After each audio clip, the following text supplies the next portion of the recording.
मगर अरविंद केजरीवाल तो पीटने वाले के पक्ष में खड़े हैं। कोई हो, रेवन्ना हो या कोई हो, अगर मनोज तिवारी भी महिला से अभद्रता करता है तो उसको भी नहीं बख्शा जाना चाहिए। देशद्रोहियों के गैंग से क्या मुकाबला? अब आतंकवादियों के समर्थक को नहीं चाहता है, देश तोड़ने वालों को नहीं, यहाँ पे दिलों को जोड़ने वाला मनोज तिवारी मोदी का सिपाही। तेजस्वी यादव ने कहा था ना कि हम आएंगे तो 10 लाख रोजगार देंगे, आए भी और 10,000 भी नहीं दे पाए। कितने कॉन्फिडेंट है, कितने मार्जिन से जीतेंगे? 5 लाख प्लस की बात। 5 लाख प्लस। दिल्ली की सरकार ने नर्क बना दिया है भाई साहब दिल्ली को। यहाँ किसी घर में आप जाके पूछिए, बोलेगा कि हमें गंदा पानी मिलता है।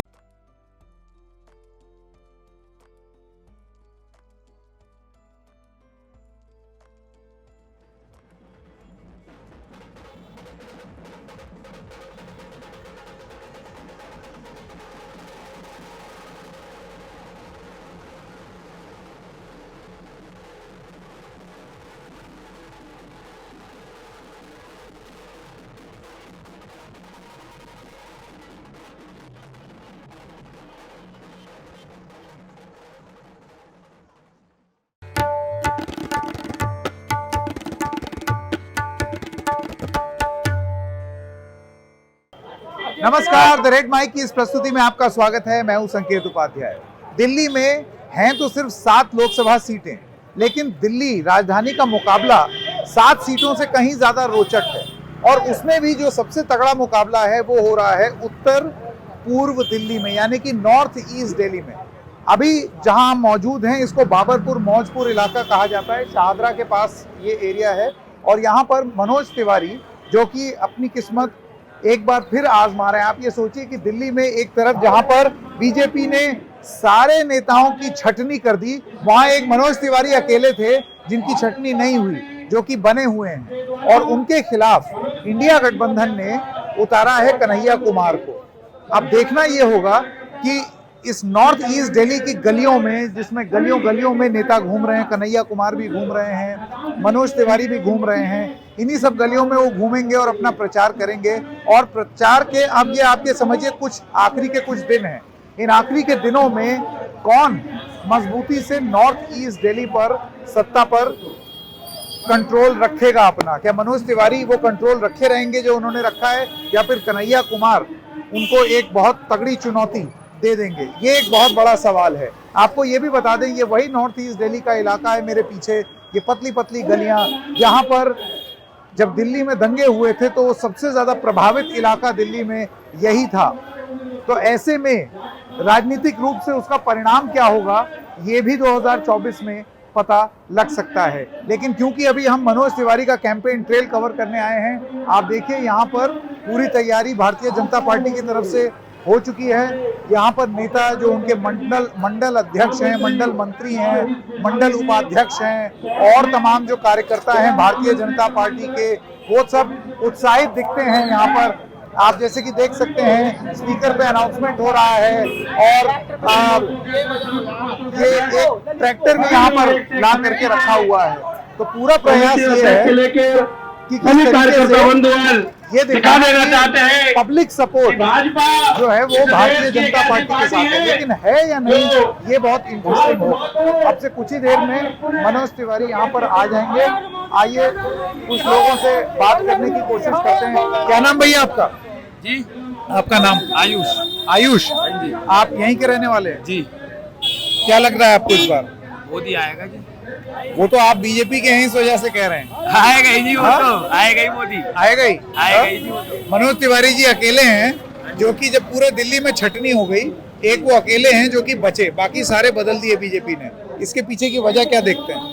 बढ़िया है जी मनोज तिवारी जी, इसलिए काम हम बढ़िया। मनोज तिवारी नहीं जिता रहे, मोदी के जिता रहे हैं। अच्छा, मनोज तिवारी नहीं जिता रहे, मोदी के जिता रहे हैं। मनोज तिवारी नहीं जीत रहे हैं, मोदी के जिता रहे हैं। हाँ। मोदी है, मेरा काम करा है, मोदी के जिता रहे हैं। मेरा काम धंधा में सब चीज में नुकसान करा है, और मोदी के हम जानते हैं, मगर हम मनोज तिवारी नहीं जानते हैं। हमने पूजा करते हैं सरस्वती पूजा रोड पर, भारी पूजा करते हैं, मगर कभी नहीं आया है। उन्हें गोद लिया है, मगर वो हमने नहीं कभी किया है। हाँ। तो हमने मनोज तिवारी नहीं जानते, हमने मोदी के जानते हैं।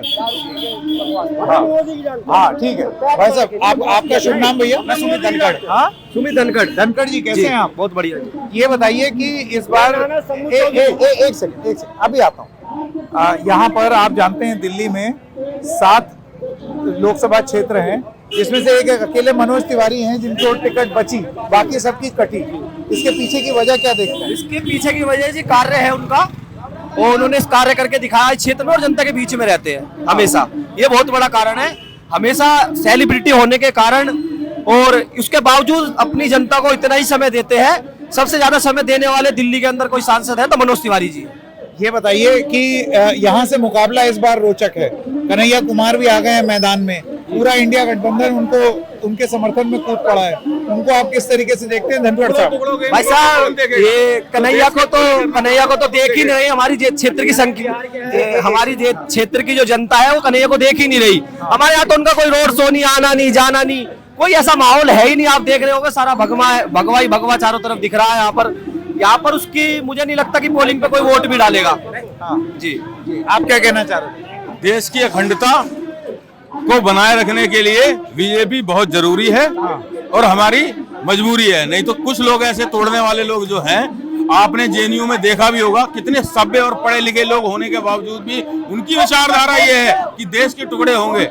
इंशाअल्लाह क्या कोई भी भारतीय जो भारत में रहता है वो इस तरीके के ये बताइए, ये चुनावी नारा ज्यादा और वास्तविकता कम नहीं हुई? क्योंकि अगर ऐसा होता तो कन्हैया कुमार जेल में होते ना, चुनाव थोड़ी लड़ रहे होते। सर ये कोर्ट का विषय है ना। देखो, कोर्ट के विषय में किसी भी तरीके की टिप्पणी करने के अधिकारी हम नहीं है, वो तो कोर्ट में विचाराधीन है ना। तो अगर कोर्ट में विचाराधीन है तो आपने टुकड़े टुकड़े कैसे मान लिया? सर जो हमें सुनाई दिया ना, आप हमें जो दिखा रहे हो, हमें किसके माध्यम से मालूम पड़ा?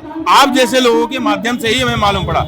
ये तो बात आप मानते हैं। जब हमें आप जैसे लोगों के माध्यम से जो चीज सुनाई दी तो हमने अपने महिलाएं बहुत कम बोलती हैं। नमस्कार, क्या नाम आपका? बीनेश देवी। हाँ? बीनेश देवी जी बताइए। मोदी जी को बहुत जरूरी आना है, नहीं भारत का नाश हो जाएगा। ऐसा क्यों? हम लोग यहाँ रह नहीं पाएंगे भारत में। मोदी जी को बहुत चाहते हैं। मोदी जी ने हमारे लिए बहुत सुविधा करी है। हाँ। क्योंकि किसान लोगों को पैसे भी दिया है और घर घर हम जैसी बहना चूल्हे फूकती थी उनके लिए गैस सिलेंडर भी मिले हैं। हाँ। भारत माता की जय, नरेंद्र मोदी जिंदाबाद। तो देखिए, मैं आपको ये भी बता दूं कि ये जितने लोगों से हमने बात की है वो ऑब्वियसली भारतीय जनता पार्टी के वर्कर्स हैं। तो आप किसी भी पार्टी के अगर वर्कर से बात करेंगे तो आपको जो जनमत मिलेगा वो आपको ऐसे लगेगा कि जैसे वो एक तरफ ही झूला हुआ है। लेकिन अगर आप सामान्य रूप से अगर लोगों से बात करना चाहें, जैसे कि यहाँ पर मौजूद हैं, उनसे बात करने की, ये अब जैसे इनकी यहाँ पर दुकान है, तो अब ये एक जनमत है जो कि आप जानेंगे।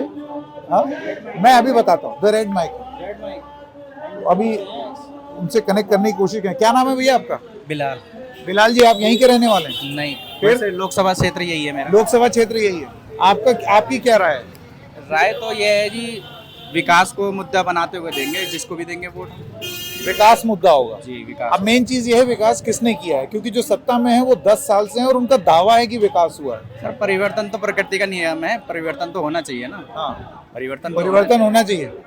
अभी इन भाई साहब ने अभी थोड़ी देर पहले इनसे बात हुई। बिल्कुल, परिवर्तन तो प्रकृति का नियम है, पर परिवर्तन की कुछ शर्त होती है। ऐसा नहीं है कि परिवर्तन का मतलब परिवर्तन ही होता है। जो चीज जो बेस्ट चल रही है उसमें परिवर्तन नहीं चाहिए होता है।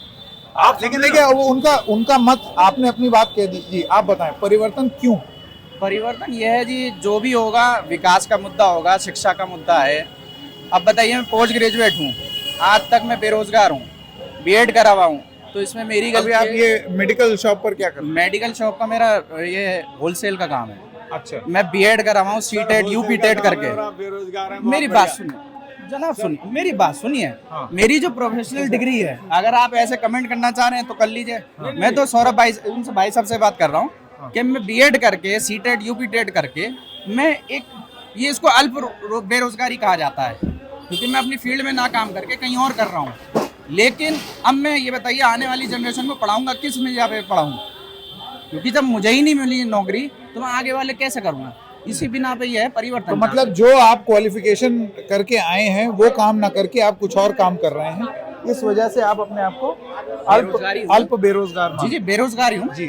चलिए, तो जैसे कि आपको ये बहुत बहुत धन्यवाद बात करने के लिए। तो आपको एक आइडिया मिला कि कौन किस तरीके से सोचता है और किसको किस तरीके से चीज़ों को देखता है। चुनाव के दिन दिल्ली की इन्हीं गलियों में से क्या जनमत निकल करके आएगा वो भी हम देखेंगे, वो भी हम जानने का प्रयास करेंगे। आइए कैंपेन ट्रेल कवर करते हैं।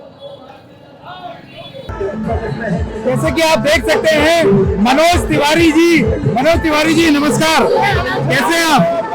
कैसे हैं आप मनोज जी? बहुत अच्छी, कैसी चल रही है कैंपेन? बहुत बढ़िया, बहुत बढ़िया। आप जो हैं अकेले हैं मनोज जी, जो कि 7 लोगों में जिनकी टिकट कटी नहीं है, ये आप इसको विश्वास देखते हैं भारतीय जनता पार्टी का आप में? नहीं, बहुत बड़ा विश्वास है, जिम्मेदारी है। हाँ, बहुत बड़ी जिम्मेदारी है। यहाँ पर नॉर्थ ईस्ट दिल्ली में जो मुकाबला आपका होने जा रहा है वो है कन्हैया कुमार से। इस मुकाबले को आप कैसे देखते हैं?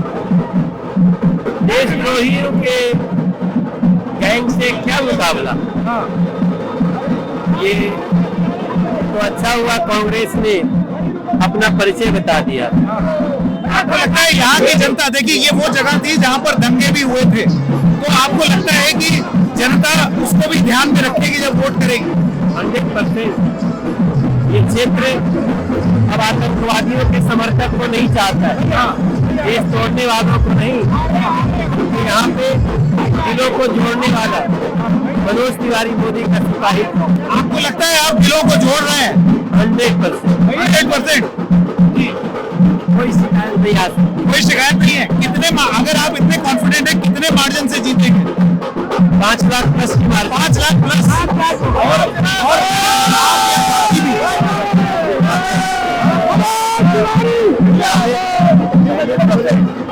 नहीं है, 5 लाख प्लस। कैंपेनिंग यहाँ पर लगातार चल रही है। जैसे कि आपने देखा, बेरोजगारी का मुद्दा लोग बहुत उठाते हैं, बेरोजगारी का मुद्दा, उस पर आप क्या करेंगे? ये तो दिल्ली सरकार की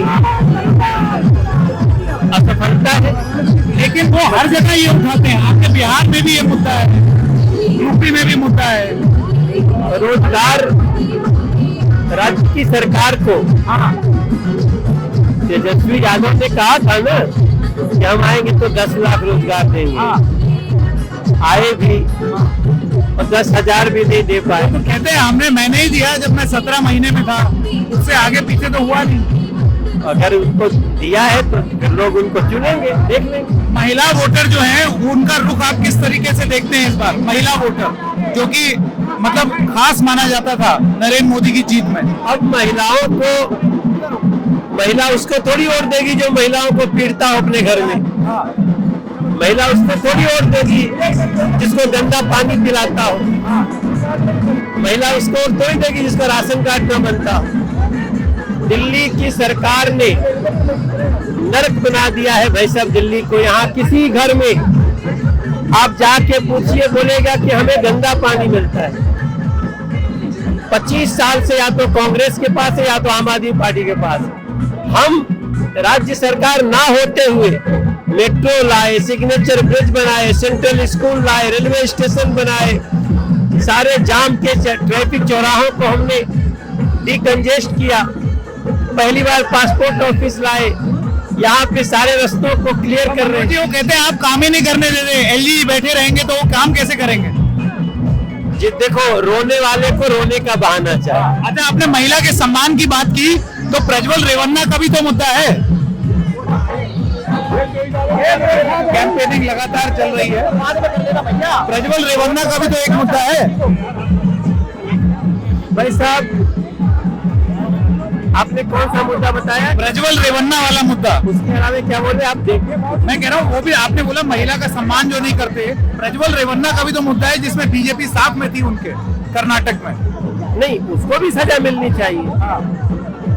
हम कहाँ उसके पक्ष में खड़े हैं, मगर अरविंद केजरीवाल तो पीटने वाले के पक्ष में खड़े हैं। कोई हो, रेवन्ना हो या कोई हो, अगर मनोज तिवारी भी महिला से अभद्रता करता है तो उसको भी नहीं बख्शा जाना चाहिए। All the best Manoj ji, बहुत बहुत बधाई। जी जी। तो ये थे मनोज तिवारी जिन्होंने ये थे मनोज तिवारी, पूरी तरीके से कॉन्फिडेंट हैं कि बीजेपी जो है वो इस बार अच्छा प्रदर्शन करेगी और वो क्योंकि अकेले हैं जो कि इस पूरे इलाके में, पूरे दिल्ली में इस सबसे रोचक और हॉट सीट में वो अपनी टिकट उन्होंने बरकरार रखी है। तो उनका ये मानना है कि ये न केवल पार्टी का कॉन्फिडेंस है लेकिन जनता का भी कॉन्फिडेंस है कि वो जीतेंगे। जैसे कि आप देख सकते हैं वहां पर मंच जो है उस पर वो खड़े हो गए हैं, लगातार लोगों का स्वागत जो है वो ले रहे हैं, आप देख सकते हैं।